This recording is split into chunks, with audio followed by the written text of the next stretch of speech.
Hey guys, welcome back to my channel. I hope you guys are doing really good. So, as you guys love my bread recipes, I'm back with another recipe. This recipe is made with walnuts and buckwheat. So, it's super soft, and this bread recipe is gluten free. It has no husk, it has no yeast, and just made with few ingredients. But before that, don't forget to like, share, and subscribe to my channel, and let's go bake this bread.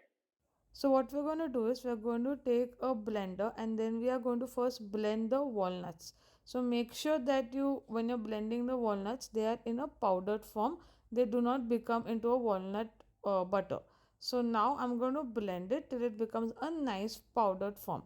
Even if you have some walnut pieces left, don't worry, you can just crush it a bit and add it to the same powder.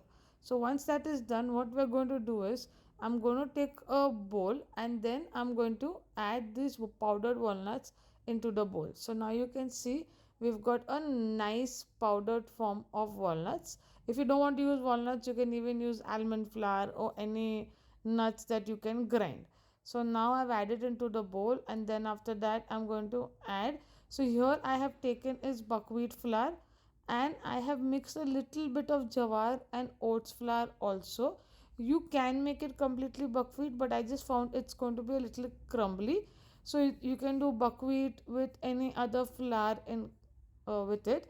Here we've used buckwheat flour, a little bit of jowar, a little bit of oats. So now I'm just mixing this mixture.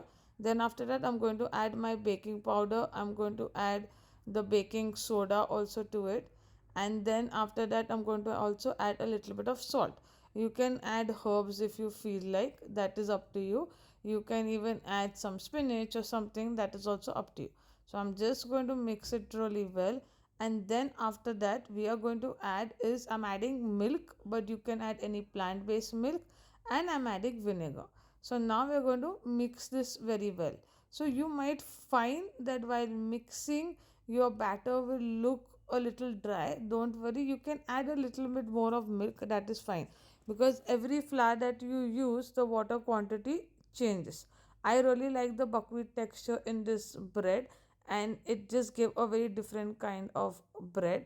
So after that you can just mix it. It is not going to become like a dough, it's going to be like a thick cake batter. So it's going to be very thick and it's going to be a little grayish in color, so don't worry about it because that's just the buckwheat flour. So I've lined my loaf tin. You can use bread tin or anything. Make sure you always add the parchment paper, it's very easy to remove the bread. So I'm adding it into the tin, the batter, and after that once the batter has been added properly, what I will do is, because just to flatten the top, I wet my fingers and I'm just pressing it so you get a nice flat top. Then after that I've topped it up with some seeds, but you can add herbs or anything of your choice. Also, I share a lot of recipes, healthy recipes on my Instagram. The link is in the description, and I also teach baking these recipes. So if you're looking for a healthy gluten-free workshop, you can follow and or buy my workshops or attend my classes.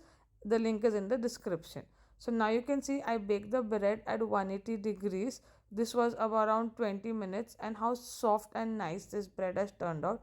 And trust me, I am someone who only eats gluten-free breads. This bread turned taste amazing. So do try this recipe and also let me know how did you like it.